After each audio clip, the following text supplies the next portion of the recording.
మీ circle inspector. Manamma గారికి ఇవన్నీ ఎలా తెలిసాయి? ఏంటి ఇవన్నీ ఈ మణమ్మకెలా తెలిసాయి అనుకుంటున్నావా? అందర్లా నేను అమ్మ కడుపులో 9 నెలలు ఆగలేదంట, 7వ నెలలోనే పుట్టేశానంట. అందుకే అందరికంటే కొంచెం తెలివి ఎక్కువ ఉన్నదాన్ని. సత్య,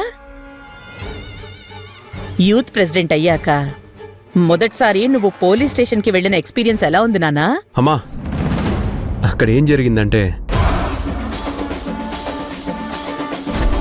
రండి సార్, రండి, కూర్చోండి. ఒక్క నిమిషం సార్.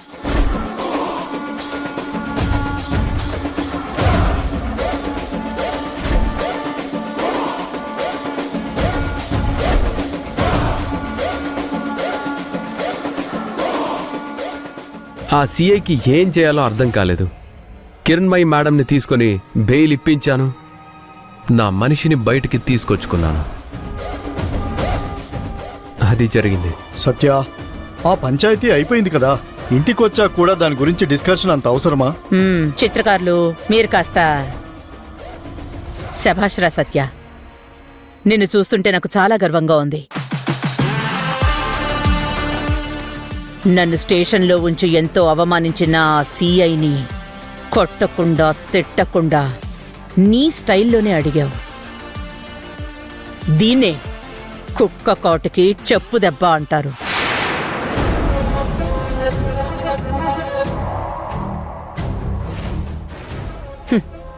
ఇప్పుడు మనింట్లోనే చట్టమూ ఉంది, రాజకీయమూ ఉంది. ఈ రెండు వేరువేరైనా నా ఇంట్లో ఒక్కటిగానే ఉండాలి. ఏయ్, నీ పోలీస్ స్టేషన్లో వచ్చే కేసుల కంటే ఇప్పుడు నా కొడుకు దగ్గరకొచ్చే పంచాయతీలే ఎక్కువ ఉంటాయి. చూసావుగా నీ భర్త పొలిటికల్ వాల్యూ. మాట్లాడవేంటి? ఆ హోదా చూసి కళ్ళు తిరిగాయా? మీ కొడుక్కి ఏం హోదా వచ్చిందని అనుకుంటున్నారత్తయ్య గారు?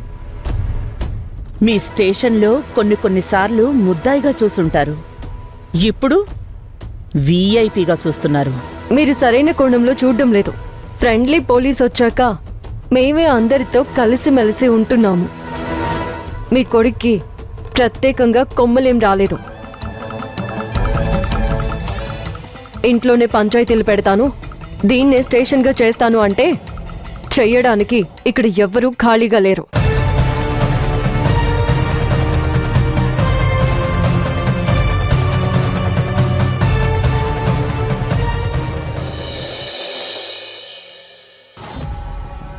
విక్రమ్, వెళ్ళి ఫ్రెష్ అయ్యరా నాన్న, భోంచొద్దు.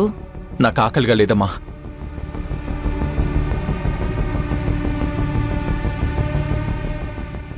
ఏవైంది నాన్న, ఎందుకలా ఉన్నావు? ఆ కిరణ్మయిని చూసి నవ్వాలో ఏడవాలో తెలియట్లేదమ్మా. నాకు ఏ ఇబ్బంది వచ్చినా నా పార్టీ కార్యకర్తల్లో ఎవరైనా అరెస్ట్ అయితే నాకు కిరణ్మయి గారే బెయిల్ ఇస్తారు. ఆ కిరణ్మయి ఆ సత్యగాడికి పర్సనల్ లాయర్గా పనిచేస్తుంది. అందులో తప్పే ఉందిరా. ఉంది, తప్పే ఉంది. ఒక పనికి మాలిన వాడికి పర్సనల్ లాయర్గా ఉండే క్యారెక్టర్ కాదమ్మా కిరణ్మయిది. కేవలం నా మీదున్న పంతంతోనే ఆ సత్యగాడి కేసుని డీల్ చేస్తుంది. ఎందుకిలా చేస్తుందో కిరణ్మయిని అడగకపోయావా? అడిగితే ఏమందో తెలుసా? అది తన పర్సనల్ విషయమంట. నా వ్యక్తిగత విషయంలో జోక్యం చేసుకోవడానికి నువ్వెవరో అని అంటుంది. మీకు నా మీద ఏం రైట్స్ ఉన్నాయని మీరిలా నన్ను నిలదీస్తున్నారని అంటుంది. ఇప్పుడు నువ్వు చెప్పమ్మా, కిరణ్మయిని అడిగే రైట్స్ నాకు లేవా? నేను కిరణ్మయికేమీ కానా? నా మీద ఏం హక్కుందని నువ్వు నన్ను నిలదీస్తున్నావు అని అనిందమ్మా. అరే, తన మీదున్న ప్రేమతోనే ఇదంతా చేస్తున్నానని చెప్పాను, అయినా తను అర్థం చేసుకోదే. ఎక్కడో ఉన్నత స్థాయిలో ఉండాల్సిన కిరణ్మయి అలాంటి పనికిరాని వాడికి పర్సనల్ లాయర్గా పనిచేస్తుంది. అరే, తట్టుకోలేకపోతున్నానమ్మా. నా మీద పంతానికి పట్టింపులకి పోయి అరే తను తగలబడిపోతూ ఉంటే అది చూస్తూ ఉండలేకపోతున్నానమ్మా. నా మీద పగను పెంచుకోకు, ప్రేమను పెంచుకో అని కూడా చెప్పానమ్మా. ఏవందిరా పాజిటివ్గా మారిందా? నీ నిజాయితీని, నీ బాధని అర్థం చేసుకుందా? తను జీవితంలో మారదమ్మా. ఇప్పటి వరకు నన్ను క్షమించకపోవడం కారణం కాదు, నాకు అగెనెస్ట్ గా ఉన్న వాళ్ళతో కలిసి నా మీద గెలవాలనుకుంటుంది. కిరణ్మయ్య ఇలా ఆలోచిస్తే ఇక మీరిద్దరూ ఎప్పుడు కలుస్తారు నాన్నా? నువ్వు చెప్తే విన్నాను.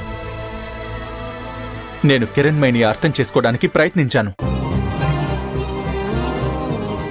కానీ నాకు అర్థమైంది ఒక్కటేనమ్మా, తనకి నా మీద ప్రేమ లేదు, ఉన్నది పగ అనే అర్థమైంది. అరే అలాంటప్పుడు నేనెందుకమ్మా తన్న అర్థం చేసుకోవడం? నువ్వు తొందరపడొద్దు నాన్నా.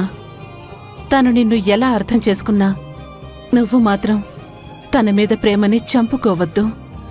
విషయం ఇంత దూరం వచ్చాక నేను ప్రేమించిన అమ్మాయి అని కూడా చూడనమ్మా. వద్దు నాన్నా, అలా చెయ్యొద్దు. ఆలోచించు, ఇంకా టైం తీసుకో. అవసరమే లేదమ్మా. కిరణ్మయి వద్దు, ఆవిడ ప్రేమ వద్దు.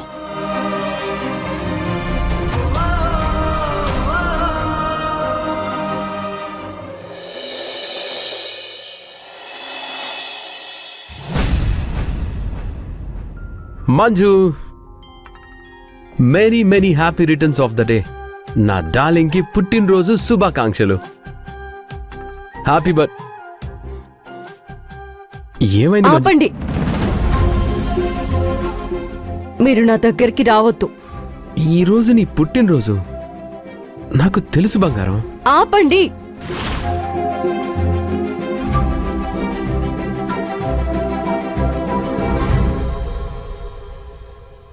నా బంగారం, నా వజ్రం, ఇలాంటి మాటలు ఇక నాతో మీరు అనొద్దు. ఎందుకనొద్దు? నేను నీ భర్తని. భర్త అంటే రొమాంటిక్గా నటిస్తూ మాట్లాడడం కాదు, భార్యలో సగమై తన మాటని గౌరవిస్తూ ఇద్దరూ కలిసి ఒక మంచి డెసిషన్ తీసుకునేవాళ్లే భార్యాభర్తలంటే. మంజు, నువ్వు నాకంటే మెచ్యూరిటీ లెవెల్ ఎక్కువగా ఉన్నదానివి. నా పాయింట్ ఆఫ్ వ్యూలో ఒక్కసారి ఆలోచించు.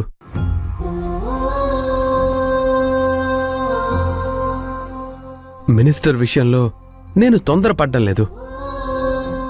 అయినా కూడా ఆ విషయాన్ని ఇప్పుడు గుర్తు చేయడం నాకిష్టం లేదు మంజు. నీ పుట్టినరోజున నేను నిన్ను ఇబ్బంది పెట్టను. పుట్టినరోజు అనేది ఈ ఒక్క రోజే వస్తుంది. ప్రతిరోజు ఇక నుంచి నాకు శని పట్టిన రోజులాగే.